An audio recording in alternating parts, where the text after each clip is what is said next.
the Economic and Financial Crimes Commission, EFCC, Abdurrashid Bawa, who traveled for lesser Hajj with his wife, children, parents, and other family members about a month ago.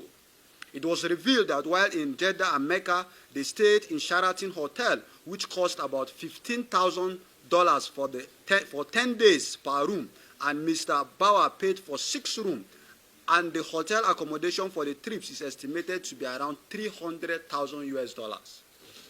We understand the need for a religious pilgrimage for every personal individual, but we have failed in every possible thought to justify how Abdurrashid Bawa could easily afford that luxury without batting an eyelid. It is of great concern to everyone how the chairman of the Economic and Financial Crimes Commission, EFCC, would opt in for such a luxury that was not funded by the government, even with an obvious knowledge of what his monthly take-home is. An agency like the EFCC is built on accountability and frauds at fund mismanagement, embezzlement, and other vices. If the chairman is therefore found wanting in any regard to the transparency of such trip funding, are we not making a huge mistake as a nation still having him in the position of power?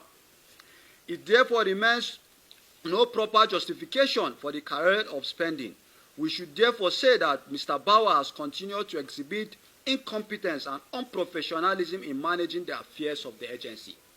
His never-ending display of ineptitude in his leadership will create greater mishap within the noble agency.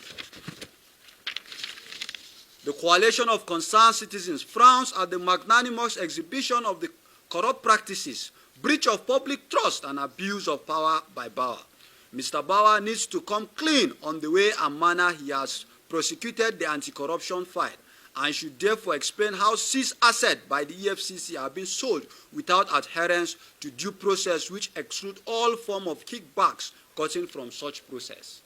For the record, Mr. Bawa was found wanting and reported arrested and detained in 2019 at the Port Harcourt office of the Commission, where he was the zonal head, on the fraudulent sale of trucks, which necessitated his removal and detention by the same EFCC for selling at least 244 commission-seized patrol-bearing trucks worth about 20 and 30 million naira each to his proxies at a ridiculous amount of 100,000 naira through a shady auction exercise. Also recently, a Lokoja High Court convicted and ordered his arrest and committal to Kuje Correctional Center until he purged himself of the contempt. Nevertheless, he proceeded to harass, investigate, and persecute those who secured these rightful orders. The EFCC chairman even expanded his persecution to other individuals who were never done lawful business with the Kogi state government without fault.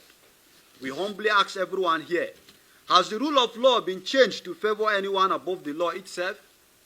Is Bawa's primary role as EFCC chairman meant to help treasury looters evade justice? What is the essence of an anti-corruption chief who actively promotes sleaze?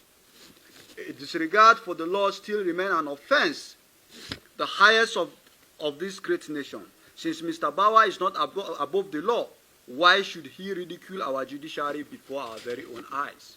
All of the fundamental issues we have raised here are not something that was in clandestine. It is not something that is hidden. There are things that are obvious. There are things that there are informations out there. He's going for lesser Hajj and lodging at a hotel worth $15,000 per night is not a smear campaign. People that went there with him and people that the informations are out there. Whatever it is that we are saying, you can verify the authenticity of the informations out there. And as a forum, we are not being sponsored by any individual. No individual have that moral standing to sponsor us to smear the profile of any individual. So all of our allegations, all of the things that we have raised here are fundamentals and can be verified out there.